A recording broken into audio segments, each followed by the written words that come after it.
नमस्कार दोस्तों, मेरा नाम है गौरव और आज हम बात करने वाले हैं बंगाल फॉक्स के बारे में, यानी लोमड़ी के बारे में। आपने इनके चालाकी के तो किस्से बहुत सुने होंगे, लेकिन क्या आपको पता है ये भारत में कहाँ पाए जाते हैं? इनका डिस्ट्रीब्यूशन कहाँ से कहाँ तक है? ये क्या खाते हैं? इनको बचाने के लिए क्या प्रयास किए जा रहे हैं? और ये भारत में किस हालत में है? साथ में जानेंगे इनके और भी बहुत सारी खूबियों के बारे में। तो अगर आप हमारे चैनल पर नए हैं तो सब्सक्राइब कर दीजिएगा, और अगर आपको ये वीडियो हमारा पसंद आता है तो लाइक करना भी मत भूलिएगा। तो चलिए शुरू करते हैं ये वीडियो। तो दोस्तों, कुछ इस तरीके से दिखती है बंगाल फॉक्स। दिखने में ये बहुत क्यूट होते हैं और चालाक भी। तो चलिए जानते हैं इन बंगाल फॉक्स के बारे में। तो दोस्तों, आज के समय में दुनिया भर में फॉक्स की 12 प्रजातियां हैं। उनमें से एक है बंगाल फॉक्स। यह अलग अलग दुनिया के रीजन्स में पाए जाते हैं। फॉक्स की इन सभी स्पीसीज के बारे में बात करेंगे कभी और। आज हम बात करेंगे केवल और केवल बंगाल फॉक्स की, जो कि हमारे देश में पाए जाते हैं। तो दोस्तों, बंगाल फॉक्स का बायोलॉजिकल नेम होता है वल्प्स बेंगालेनेसिस।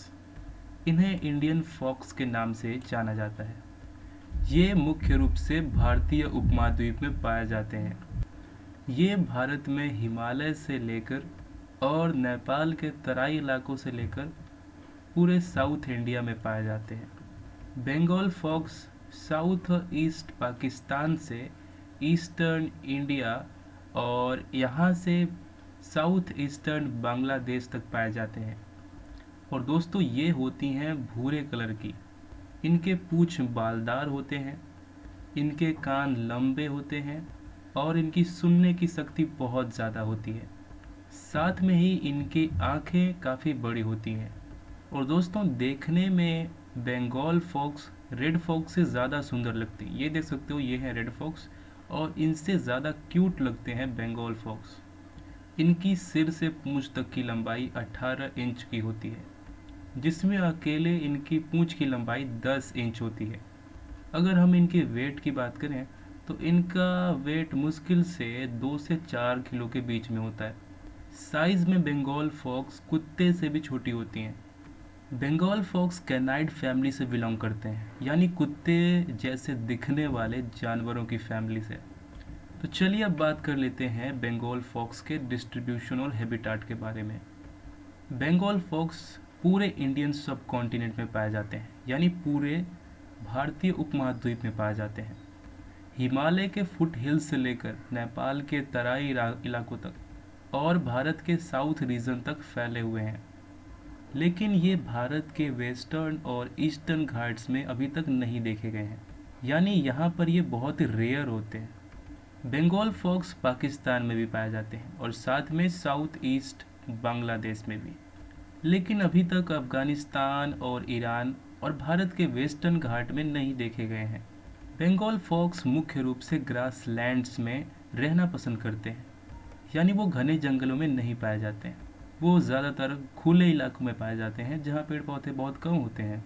अब आइए इनका डिस्ट्रीब्यूशन हम मैप के ज़रिए देख लेते हैं। ये है वर्ल्ड मैप और यहाँ पर आप देख रहे होंगे रेड कलर से मार्क किया गया है। ये वो रीजन है जहाँ पे बंगाल फॉक्स पाए जाते हैं और ये दुनिया में कहीं नहीं पाए जाते, केवल इसी रीजन में ये पाए जाते हैं। बंगाल फॉक्स जोड़े में रहना पसंद करते हैं और एक दूसरे का साथ कभी नहीं छोड़ते। हाँ, वो बात अलग है कि मीटिंग के दौरान इनमें काफ़ी झगड़े होते हैं मीटिंग को लेकर, लेकिन वैसे ये हमेशा साथ ही रहना पसंद करते हैं, वो भी पेयर्स में। साथ ही में ये डेन बनाते हैं जहाँ पर ये अपने बच्चों को जन्म देते हैं और उनकी हिफाजत करते हैं। आइए अब बंगाल फॉक्स के डाइट के बारे में बात कर लेते हैं।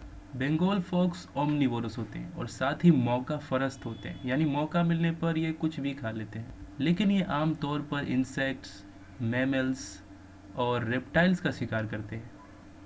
इनके निशाने पर पक्षियाँ भी होती हैं और कुछ ना मिलने पर फल भी खा लेते हैं।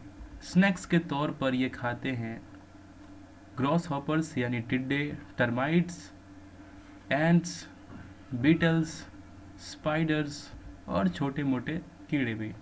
बंगाल फॉक्स के मिलन का समय जनवरी से दिसंबर के बीच में होता है और इनका गेस्टेशन पीरियड 50 से 53 दिनों का होता है। जिसके बाद एक छोटी सी डेन में यानी गुफा में ये 2 से 4 पिल्लों को जन्म देते हैं यानी पप्स को जन्म देते हैं। दिन के समय में ये झाड़ियों में और बुशेस में ये आराम करते हैं।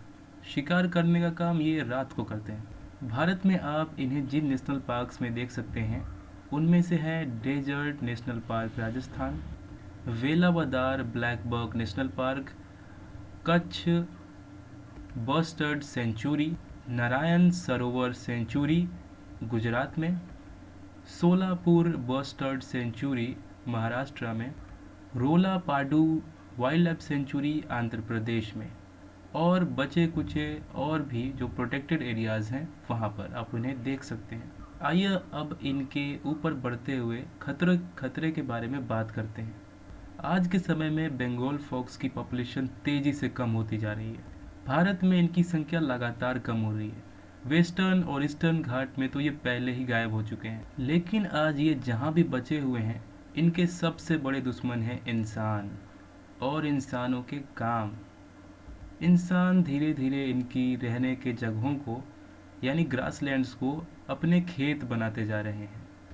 साथ ही बहुत सारे कंस्ट्रक्शनों की वजह से इनके आवासों को तोड़ा जा रहा है और ख़राब किया जा रहा है। बंगाल फॉक्स इन अरावली के इलाकों में पाए जाते थे, लेकिन अरावली को इंसान ख़त्म करते जा रहे हैं और इसी के साथ बंगाल फॉक्स भी मरते जा रहे हैं।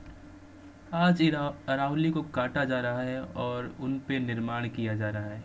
कभी अरावली में घूमा करते थे बेहतरीन बंगाल फॉक्स। बंगाल फॉक्स की पॉपुलेशन दुनिया में कितनी है इसको लेकर कोई ख़ास आंकड़ा मौजूद नहीं है, लेकिन जीव वैज्ञानिकों के ये अनुमान ज़रूर हैं कि बंगाल फॉक्स भारत से तेज़ी से विलुप्त होते जा रहे हैं। आज इनको बचाने के लिए बहुत सारे प्रोग्राम भी चलाए जा रहे हैं। भारत में the Indian wild life conservation act 1972 के तहत बंगाल फॉक्स को शेड्यूल 2 में रखा गया है और साथ ही IUCN ने भी इन्हें लीस्ट कंसर्न और थ्रेटेंड स्पीसीज़ की कैटेगरी में रखा है। साथ ही इन्हें पोचिंग से भी इन्हें काफ़ी खतरा है। शिकारी इन्हें मारकर इनके खाल उतार कर इन्हें बेचते हैं। आज के समय में ज़रूरत है इन बंगाल फॉक्स को बचाने की, इनके घरों को बचाने की, वरना धरती की इस सुंदर स्पीसीज़ को हम खो देंगे। हमें वाइल्ड लाइफ को लेकर बहुत ही अवेयर रहना होगा और इन सुंदर जीवों को बचाने का प्रयत्न भी करना पड़ेगा। तो मुझे उम्मीद है कि ये वीडियो हमारा आपको पसंद आया होगा। इसी तरह के वीडियोस इस पे मैं लाता रहूँगा। इससे पहले मैंने भारत में पाए जाने वाले वाइल्ड डॉग्स के बारे में भी वीडियो बनाया है, तो आप उसको भी हमारे चैनल पर चेक कर सकते हैं। तो अगर ये वीडियो मेरा आपको पसंद आया हो तो लाइक कर दीजिएगा और अगर आप चैनल पर नए हैं तो सब्सक्राइब कर दीजिएगा। मिलते हैं किसी और वीडियो में, तब तक